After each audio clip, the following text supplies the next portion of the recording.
প্রিয় দর্শক, সাজ্জাদ কাদিরের প্রীতি এবং শুভেচ্ছা নিন। এই মুহূর্তে আপনাদের সামনে কথা বলতে এসেছি দেশে বিদেশে বেকায়দায় ডক্টর ইউনূসের সরকার, তবুও কিভাবে টিকে আছে এই প্রসঙ্গটা নিয়েই কথা বলবো। দেশের নানা বেকায়দা নিয়ে আমরা বিভিন্ন সময় প্রায় প্রতিদিনই কথা বলছি। কি পরিমাণ ভয়ঙ্কর বিপদের মধ্যে আছে সরকার। সরকারের তলায়, পায়ের তলায় মাটি নেই, যে কোনো সময় ধসে যেতে পারে। এরপর গত 11 মাস কাটিয়ে দিয়েছে, 11 মাস যাবৎ চলছে। এক বিস্ময়, বাংলাদেশের ইতিহাসে তো বটেই, ভারতীয় উপমহাদেশেই বিস্ময় যে এমন একটি ব্যর্থ অরাজকতাপূর্ণ সরকার কিভাবে দিনের পর দিন চালিয়ে যাচ্ছে। 1 মাস পরে 1 বছর হবে। দেশের বেকায়দা, বিদেশেও ভয়ঙ্কর বিপদ। এই ভয়ঙ্কর বিপদ নিয়ে বাংলাদেশের আজকে একটি প্রধান গণমাধ্যম তাদের প্রধান শিরোনাম করেছে দৈনিক মানব জমিন শিরোনাম করেছে ঢাকার বিদেশ মন্ত্রণালয় কার্যত অভিভাবক শূন্য। অর্থাৎ পররাষ্ট্র মন্ত্রণালয়ে কোনো বাবা মা নেই। মানব জমিন এই কথাটাই বলতে চেয়েছে, কারণ একটা দেশের পররাষ্ট্র সবচেয়ে গুরুত্বপূর্ণ। আমি মার্কিন যুক্তরাষ্ট্রের কথাই যদি বলি, মার্কিন যুক্তরাষ্ট্রের প্রেসিডেন্ট, ভাইস প্রেসিডেন্ট, তারপরেই সরকারের সবচেয়ে গুরুত্বপূর্ণ যে বিভাগটিকে হিসেবে গণ্য করা হয় ডিপার্টমেন্ট অফ স্টেট বা পররাষ্ট্র মন্ত্রণালয়, সবচেয়ে বেশি।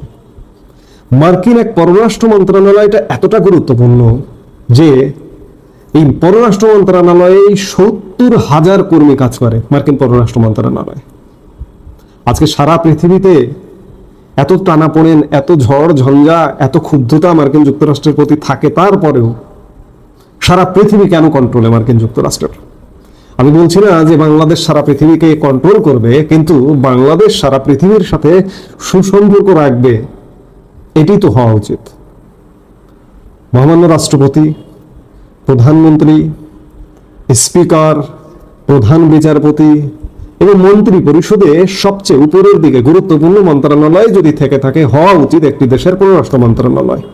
কিন্তু ডক্টর ইউনূসের সরকারের এই সময়, এই আমলে পররাষ্ট্র মন্ত্রণালয়টি যেন মা বাপ ছাড়া অভিভাবকহীন।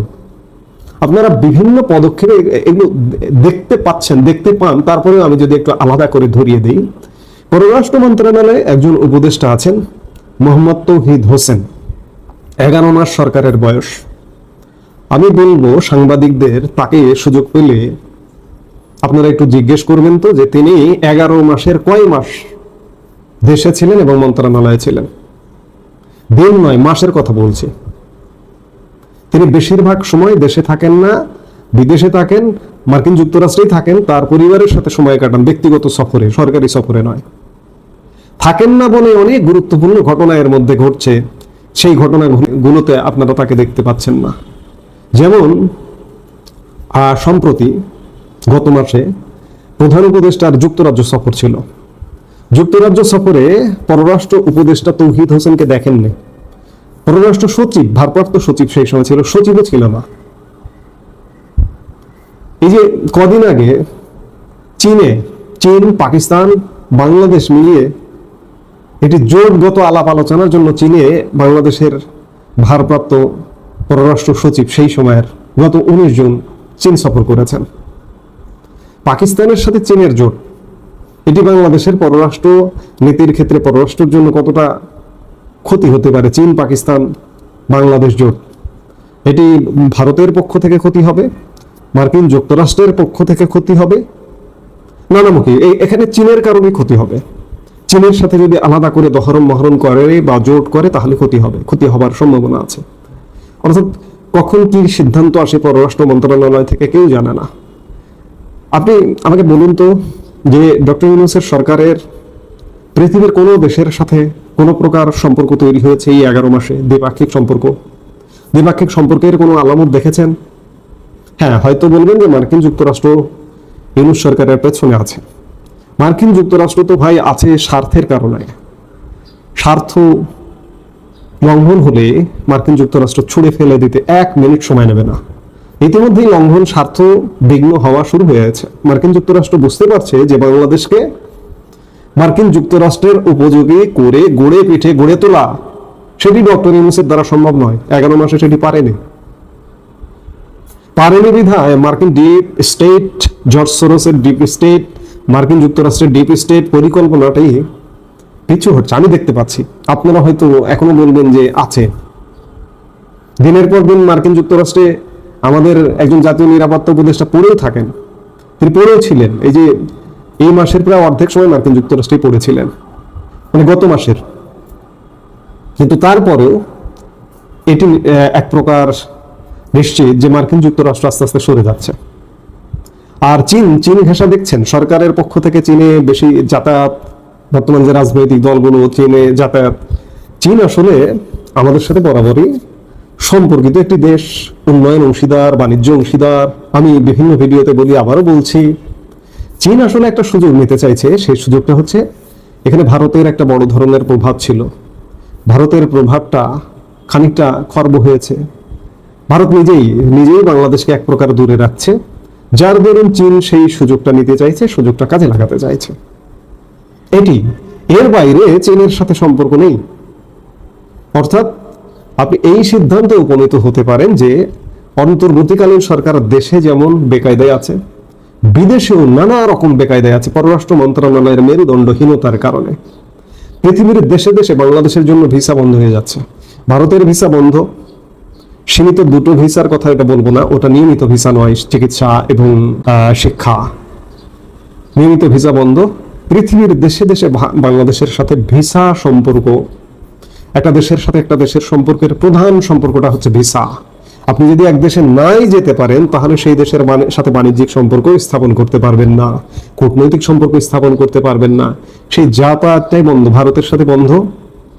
এবং মধ্যপ্রাচ্য, আমাদের সিঙ্গাপুর, আমাদের মালয়েশিয়া, আমাদের আশপাশের এশিয়ার দেশগুলো, অনেক দেশের সাথে, ভিয়েতনাম, ইতিমধ্যে ভিসা নিয়ে ব্যাপক টানাপোড়েন শুরু হয়ে গেছে। মধ্যপ্রাচ্যের গুরুত্বপূর্ণ দেশ সৌদি আরব, মধ্যপ্রাচ্যটাই খুব গুরুত্বপূর্ণ। আমাদের যে প্রবাসী ভাইরা কাজ করে, এর 70% বেশি মধ্যপ্রাচ্যে কাজ করে। সেখানে ভিসা নিয়ে ব্যাপক অবস্থা খারাপ। গতকালকে আসিফ নজরুল, আইন উপদেষ্টা একটা আসিফ নজরুল বয়ান নির্মাণ করবার চেষ্টা করেছেন যে সেখানে মধ্যপ্রাচ্যের দেশে সম্ভবত ইউনাইটেড আরব আমিরাতের দুবাইয়ের কথাই বলেছেন, যে সেখানে, আমি যদি ভুল না করে থাকি, এই মুহূর্তে ঠিক মনে করতে পারছি না, যে সিলেট এবং ব্রাহ্মণবাড়িয়া বলে নাকি দল বেঁধে মারামারি করে। এক এলাকার লোক আর এক এলাকা প্রবাসে বসে তারা মারামারি করে, যার কারণে শ্রম বাজার হারাচ্ছে। কেন এইগুলো কথা, এরকম কথা তো আগে কখনো শুনিনি। নতুন বয়ান নির্মাণ করলেন আসিফ নজরুল। যেটি হোক, সম্পর্ক খারাপ হচ্ছে। আপনাদের মনে আছে নিশ্চয়ই, প্রধান উপদেষ্টা ইউরোপের যেসব দেশের দিল্লিতে দূতাবাস, তাদেরকে দূতাবাস প্রধানদের, হাই কমিশনারদের ডেকে বলেছিলেন যে বাংলাদেশ থেকে ভিসা প্রসেস এবং যাবতীয় কাজ বাংলাদেশ থেকে করতে। 11 মাসে কেউ কি সাড়া দিয়েছে? কেউ দেখাতে পারবেন যে অমুক দেশটা শুরু করেছে বাংলাদেশে? না, কেউ শুরু করেনি। ইউরোপের সাথে সম্পর্ক তো ভয়ঙ্কর অবস্থায় যাবে এবং আগামী দিনে, বিশেষ করে যুক্তরাজ্যকে কেন্দ্র করে। যুক্তরাজ্য সরকারের সাথে রাষ্ট্রীয়ভাবে বাংলাদেশের এই দুর্বল সরকার রাষ্ট্রীয়ভাবে যুদ্ধে লিপ্ত হয়েছে। সরকারের অংশ যুক্তরাজ্যের মন্ত্রী, তিনি আবারও মন্ত্রী হতে যাচ্ছেন, সাবেক এই মুহূর্তে টিউলিপ সিদ্দিক, প্রভাবশালী রাজনীতিবিদ, তার সাথে সংঘর্ষে জড়িয়ে যুক্তরাজ্যের সাথে সম্পর্ক খারাপ, মানে সারা ইউরোপের সাথে সম্পর্ক খারাপ হতে যাচ্ছে। এবং রাশিয়ার সাথে সম্পর্ক ইতিমধ্যে খারাপ করেছে।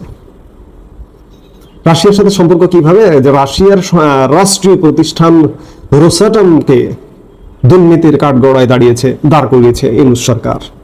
রোসাটমকে অভিযুক্ত করেছে।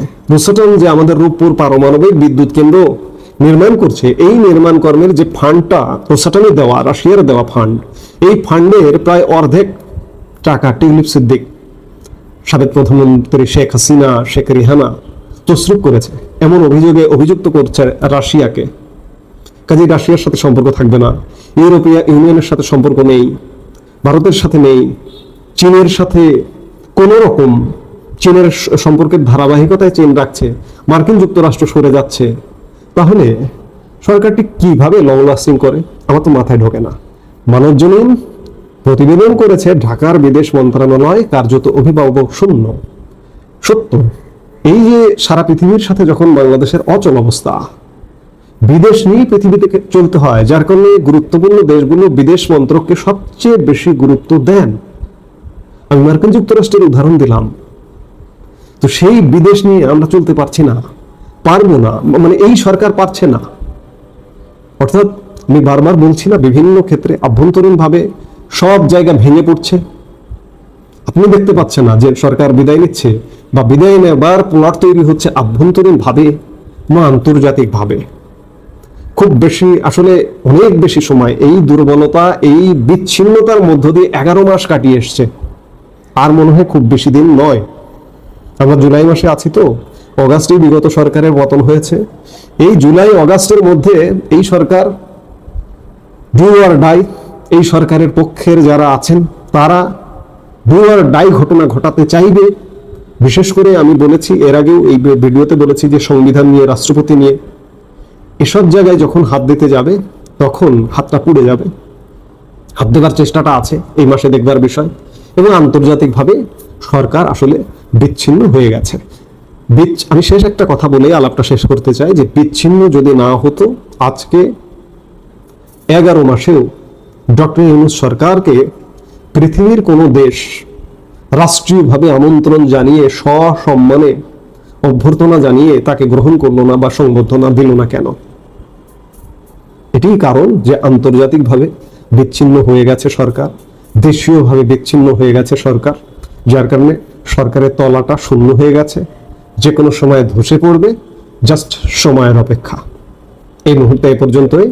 সবাই ভালো থাকুন, সুস্থ থাকুন।